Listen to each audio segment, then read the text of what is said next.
जोमेटो ने आज अपने Q1 के रिज़ल्ट्स डिक्लेयर कर दिए हैं। तो क्विकली पहले एक बार हम रिज़ल्ट्स देख लेते हैं, उसके बाद मैनेजमेंट की कमेंट्री पे भी एक बार क्विक नज़र डाल देंगे कि उन्होंने ऐसा क्या बोला कि शेयर इतना तेज़ी से अचानक 6-7% बढ़ गया था, क्योंकि रिज़ल्ट ओपन मार्केट पे करीब 3.25 आए थे। हालांकि बहुत मौका नहीं मिला होगा लोगों को डिटेल में देखने का, बट कुछ तो मैनेजमेंट ने ऐसा बोला होगा जिसकी वजह से आज शेयर में एक क्विक 6-7% का अपसाइड देखने को मिला। बट वो क्या आगे सस्टेन करेगा कि नहीं, वो डिपेंड करेगा कि जो डिटेल्ड कमेंट्री मैनेजमेंट ने दी है उसको इन्वेस्टर कैसे लेते हैं। ठीक है, सबसे पहले रिजल्ट्स को क्विकली देख लेते हैं। रेवेन्यू फ्रॉम ऑपरेशंस में अच्छा खासा जंप है। देखिए 4,206 पिछले साल से बढ़ के 7,167 और 5,833 से बढ़ के भी ये, यानी कि रेवेन्यू में अच्छा खासा जंप है, नो प्रॉब्लम।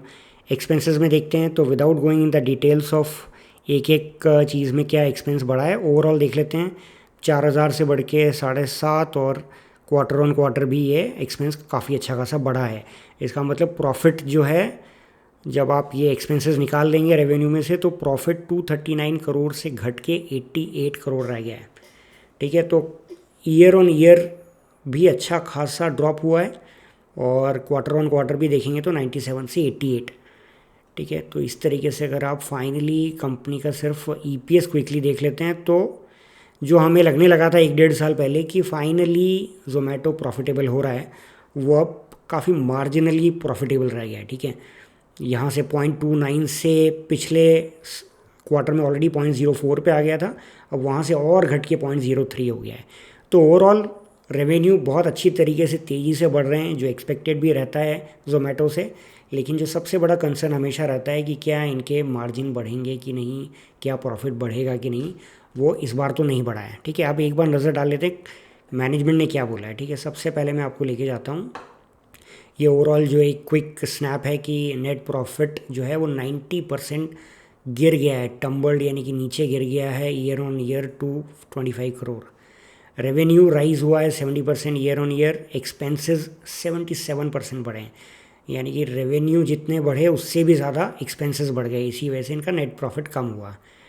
ठीक है, अब इनका जोमेटो वालों का कहना है कि जो हमारा क्विक कॉमर्स का बिजनेस है उसमें 155% यानी 155% का ह्यूज सर्ज आया है, एंड वो हो गया ऑलमोस्ट 2,400 करोड़ का इस क्वार्टर के अंदर। तो ये सब हुआ है, पिछली बार 942 था और वहाँ से बढ़ के 2,400 हो गया है। Revenue generated from food delivery segment भी 16% बढ़ा है और 2,261 पे आ गया है, यानी कि रेवेन्यू बढ़ने की बात जो पहले थी वो यहाँ भी है। आगे चलते हैं। अब उन्होंने स्पेसिफिकली बताया कि सीक्वेंशली जो हमारा मार्जिन जो डिक्लाइन हुआ है, यानी हमारे प्रॉफिट कम हुए हैं, वो क्यों हुए हैं। उनका कहना है कि Q1 हमेशा से ही मार्जिन को लेके इम्पैक्ट होता है, दोनों ही सेक्शन में, जो इनका फूड डिलीवरी है और क्विक कॉमर्स, दोनों में इसका इम्पैक्ट होता है हर Q1 में। लेकिन इस बार थोड़ा ज़्यादा हुआ है, वो क्यों हुआ है बता रहे हैं। और होता क्यों है, जनरली क्यों कम होता है, क्योंकि lower availability of delivery partners due to festival and weather conditions. तो जो इनके फूड डिलीवरी पार्टनर्स हैं वो फेस्टिवल्स की वजह से अवेलेबल नहीं होते हैं, और मौसम ख़राब होता है, गर्मी काफ़ी तेज़ होती है और कई जगहों पे बारिश भी इंडिया में चालू हो चुकी होती है, तो उसकी वजह से इनकी अवेलेबिलिटी कम होती है एंड हैंस इनका मार्जिन कम हो जाता है। अब फेस्टिवल का तो ऐसा है, इंडिया में हर सीज़न में कोई ना कोई फेस्टिवल, अगर हम अप्रैल मई जून को फेस्टिवल का सीज़न मानेंगे तो फिर अक्टूबर नवंबर दिसंबर को क्या मानेंगे। ठीक है, पर उसमें नहीं जाते हैं, जो मैनेजमेंट बोल रहा है वो सुन लेते हैं एक बार।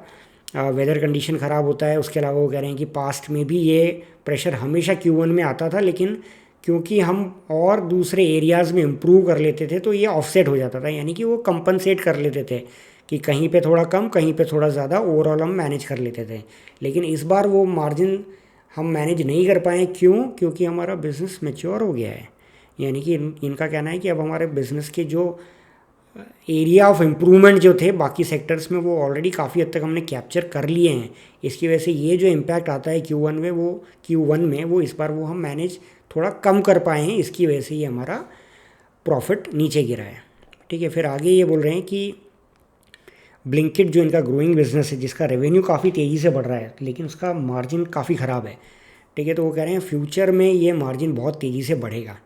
कैसे बढ़ेगा, long term profitability in this business is not a concern. तो ऐसा जोमेटो काफ़ी टाइम से बोल रहा है कि इनके जो बिज़नेस मॉडल है उसमें कोई प्रॉब्लम नहीं है, लेकिन फिर भी प्रॉफिट मार्जिन्स उतनी तेज़ी से बढ़े नहीं है जैसा एक्सपेक्टेड था। ठीक है, फिर बोल रहे हैं कि despite the investment in long term infrastructure and high competition, इतना सारा पैसा और कंपटीशन लगाने और कंपटीशन होने के बाद भी इनका जो ये ब्लिंकिट का बिज़नेस है वो कुछ सिटीज़ में 2.5% एडजस्टेड एबिटा, मतलब कुछ तो एडजस्टमेंट होने के बाद 2.5% पे बढ़ा है। तो ये बोल रहे हैं कि ये काफ़ी अच्छा है। Getting to these margins in some cities so early in the business is a testament. तो ये बोल रहे हैं कि ये तो प्रमाणित करता है कि ये बिज़नेस हमारा इतना जल्दी जब 2.5% कुछ सिटीज़ में प्रॉफिटेबल हो गया है तो आने वाले टाइम में 5-6% मार्जिन हम आराम से कर सकते हैं।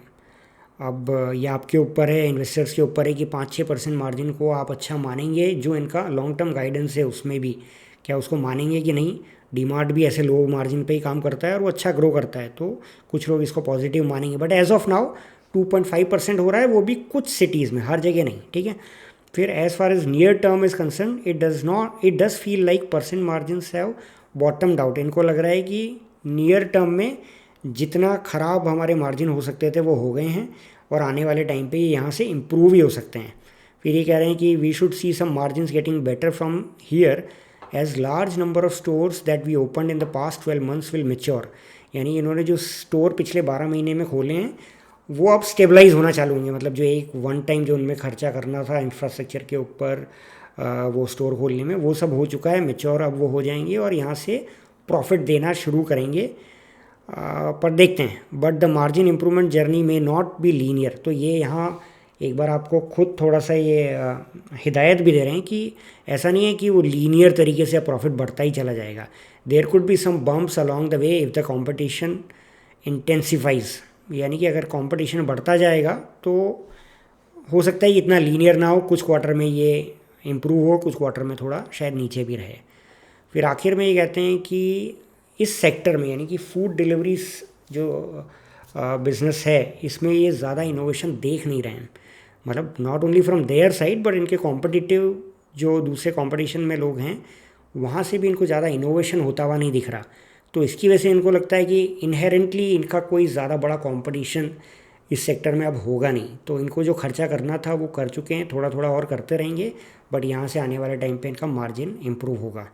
तो दोस्तों ये इनकी कमेंट्री थी। अब आप खुद डिसाइड करें कि ये कमेंट्री से आप सेटिस्फाई हैं या नहीं। इसके आगे अगर कल कोई और इनका डिटेल में कॉन कॉल अर्निंग कॉल से कुछ आता है तो उसको हम डिस्कस करेंगे। Thank you.